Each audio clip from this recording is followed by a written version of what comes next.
1 ऑक्टोबरला माझा जन्मदिवस आहे आणि सर्व कार्यकर्त्यांची भावना असते की मोठ्या उत्साहात वाढदिवस साजरा करावा। परंतु मराठवाड्यामध्ये, सोलापूर जिल्ह्यामध्ये आणि तसं बऱ्यापैकी सगळ्या ठिकाणी मोठ्या प्रमाणामध्ये पाऊस पडलेला आहे, अतिवृष्टी झालेली आहे आणि शेतकऱ्यांच्या हाताला आलेलं पीक हे वाया गेलेलं आहे। आणि म्हणून आम्ही निर्णय असा केला की 1 ऑक्टोबरला वाढदिवस करायचा नाही, बॅनर, हार, तुरे, जाहिराती द्यायचे नाहीत आणि मग त्याचा जो खर्च आहे तो जर आपल्याला शेतकऱ्यांना काही फुल नाही फुलाची पाकळी म्हणून मदत करता आली तर तसा प्रयत्न करायचा। आणि म्हणून आता एक 40-50 गाड्या चाऱ्याच्या आमच्या सगळ्या मित्रपरिवारांनी गोळा केलेल्या आहेत आणि त्या आता सोलापूर जिल्ह्यातील माढा आणि मोहोळ तालुक्यामध्ये सोलापूर जिल्ह्याचे लोकप्रिय पालकमंत्री माननीय जयाभाऊंच्या उपस्थितीमध्ये त्या गाड्या आम्ही तिकडं शेतकऱ्यांना पाठवणार आहोत आणि त्या कार्यक्रमासाठी मी आज पंढरपूरला आलो आहे। खरं तर ज्या पद्धतीने सांगली आणि कोल्हापूरला मदत दिली होती महापुराच्या वेळेला, तशी मदत या भागात द्यावी अशी सगळ्यांची मागणी, राजू शेट्टींनी तीच मागणी केली आहे। मुख्यमंत्र्यांकडे याबाबत बोलणार आहात का? बघा, माननीय मुख्यमंत्री महोदयांनी याबद्दलची भूमिका अत्यंत स्पष्ट केलेली आहे की दुष्काळ पडल्याच्या नंतर जे आम्ही शेतकऱ्यांना मदत करतो तशाच पद्धतीची किंवा त्याच्यापेक्षा चांगली मदत आम्ही ह्या अतिवृष्टी झालेल्या शेतकऱ्यांना करणार आहोत। त्यामुळे नव्यानं मागणी करण्याची आवश्यकता नाही। अत्यंत तो एकच वर्षासाठी जे.आर. काढला होता तसाच जे.आर. हा काढतील ना। जे शेतकऱ्यांचं मोठं नुकसान झालेलं आहे त्या शेतकऱ्यांचं समाधान होईल अशा पद्धतीची मदत सरकारकडून मिळेल। अत्यंत शेतकऱ्यांच्या बाबतीमध्ये संवेदनशील असणारे नेते महाराष्ट्राचे मुख्यमंत्री आहेत, त्यामुळं कुणाला आंदोलन करण्याची आवश्यकता नाही, कुणाला नव्यानं मागणी करण्याची आवश्यकता नाही।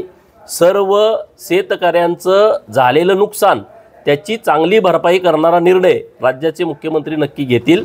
त्यामुळे शेतकऱ्यांनी याबाबत निश्चिंत राहावं। जयंत पाटलांनी 50,000 रुपये मदत द्या म्हणून मागणी केलेली आहे। इथं पाहणी करताना एकरी 50,000ची मागणी केलेली आहे। शासन काय देत? बघा, मी आता हे सांगितलं की माननीय मुख्यमंत्री महोदय आणि आमचं सरकार हे शेतकऱ्यांच्या प्रति अत्यंत संवेदनशील आहे। त्यामुळे कुणी काय मागणी करावी तो ज्याचा त्याचा लोकशाहीमध्ये प्रश्न आहे, त्यांना तो अधिकार आहे। परंतु माननीय मुख्यमंत्री महोदय हे शेतकऱ्यांच्यासाठी चांगला निर्णय घेतील आणि तशा पद्धतीचं सुतोवाची त्यांनी केलेलं आहे। स्वतः ग्राउंडवरती जाऊन, फील्डवरती जाऊन त्यांनी या सगळ्या परिस्थितीची पाहणी केलेली आहे। त्यामुळे चांगला निर्णय शेतकऱ्यांच्या बाबत नक्की होईल। पाटलांच्या समाधीचं दर्शन घेतलं काय? अरे जाऊ, तो आता विषय सोडून द्या सगळा विषय। हे बघा, या विषयावरती मी काही बोलणार नाही। माझा विषय त्या दिवशी संपला इशारा सभेनंतर, त्यामुळे आता तो विषय माझ्यासाठी अत्यंत महत्त्वाचा नाही। बाकीचा काय विषय असेल तर मला प्रश्न विचारा, मी या प्रश्नावरती एक शब्दानं बोलणार नाही। जनावर खरेदीला जो पैसा दिला जातोय ना तो अतिशय कमी आहे आणि शेतकऱ्यांचं असं म्हणणं आहे की महाराष्ट्राच्या कृषी मंत्र्यांनी ती जाहीर करायची रक्कम दिली जाते तुमच्या ह्याच्यात आव्हानात ती खूप कमी आहे। नाही, कुठली म्हणताय तुम्ही? पूरग्रस्त जनावर हा, शेतकऱ्यांच्या काही सूचना असतील जनावर खरेदीच्या बाबतीमध्ये जी सरकारकडून मदत मिळते किंवा अन्य काही सूचना असतील तर नक्की त्यांनी आमच्याकडे द्याव्यात, तिथल्या लोकप्रतिनिधींच्याकडे द्याव्यात। त्यांच्या सूचना माननीय मुख्यमंत्री महोदयांच्याकडे पाठवून त्यामध्ये जे काय बदल करण्याची आवश्यकता आहे ते आम्ही माननीय मुख्यमंत्री महोदयांना भेटून आम्ही करू। मी उद्या सोमवारी उद्या सोमवार आहे ना, परवा सोमवारी आम्ही माननीय मुख्यमंत्री महोदयांना भेटणार आहोत। रोहित पवारांनी चंद्रकांत पाटलांनी जो गौतम पाटीलबद्दल फोन केला त्याच्यावर एक माध्यमावर प्रतिक्रिया दिली की गौतम पाटील यांना उचला असा तुम्ही डिसिप्लिनला फोन करता, मात्र जो त्यांच्या मतदारसंघात एक गुन्हेगार होता तो त्यांच्या नाकाखाली पळून जातो प्रदेशामध्ये, त्याच्यावर का तुम्ही? ह्याचाच जोडीदार होता ना, त्याच्यावर बोल ना म्हणावं। गायवळ कोण होता? ह्या रोहित पवारचा।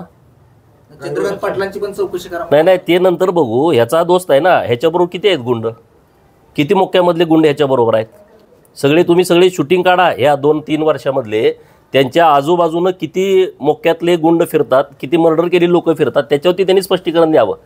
चंद्रकांत दादा काय भूमिका घ्यायची ते घेतील, ते संवेदनशील आहेत आणि त्यांना काय असं कोणाला काय वाचवायची गरज नाही। एका सुतगिरणी कामगाराचा मुलगा महाराष्ट्राचा मंत्री झालाय, ते करतील व्यवस्थितपणे।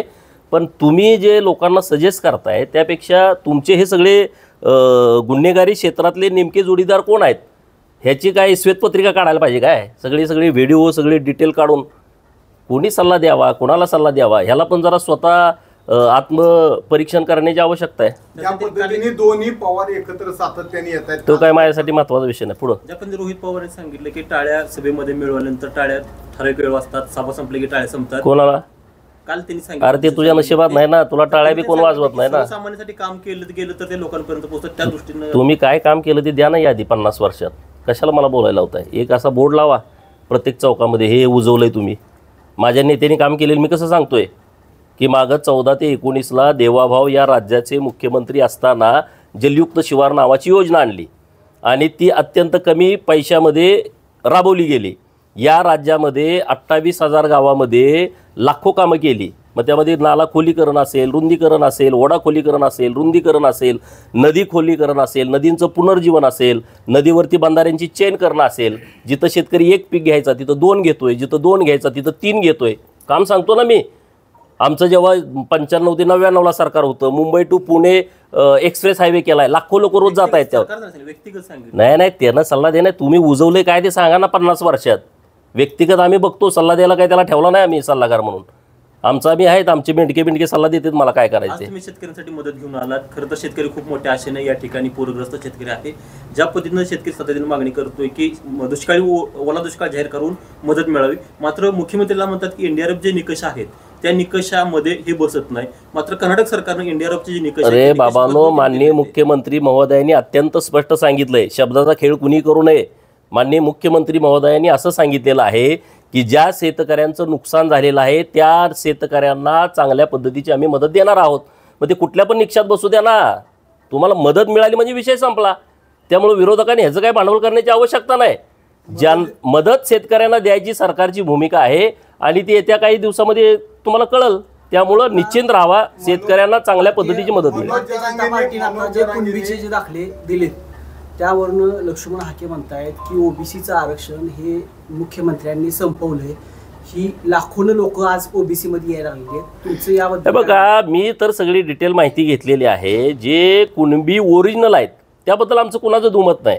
म्हणजे खाडाखोड करून मागं कुणबी लिहा, पुढं कुणबी लिहा. मराठा तर उल्लेख आहेच जन्माच्या दाखल्यावरती, शाळेच्या दाखल्यावरती.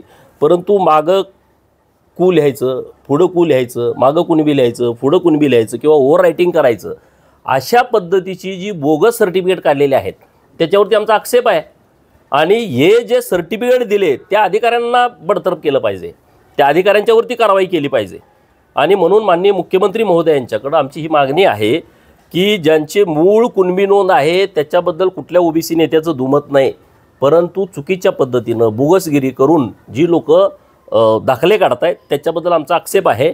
आणि सरकारनं पण ओबीसी ज्या मंत्र्यांची समिती गठीत झालेली आहे, मला वाटतं मागं बैठकीमध्ये त्यांनी निर्देश दिलेले आहेत की असे जे चुकीच्या पद्धतीनं मागे पुढे लिहून किंवा ओव्हर रायटिंग करून जे दाखले काढलेले आहेत किंवा ज्याला जात पडताळणीनं प्रमाणपत्र दिलं आहे त्यांच्यावरती कारवाई करण्याचे आदेश मंत्री महोदय समितीने दिलेले आहेत. मनोज जरांगे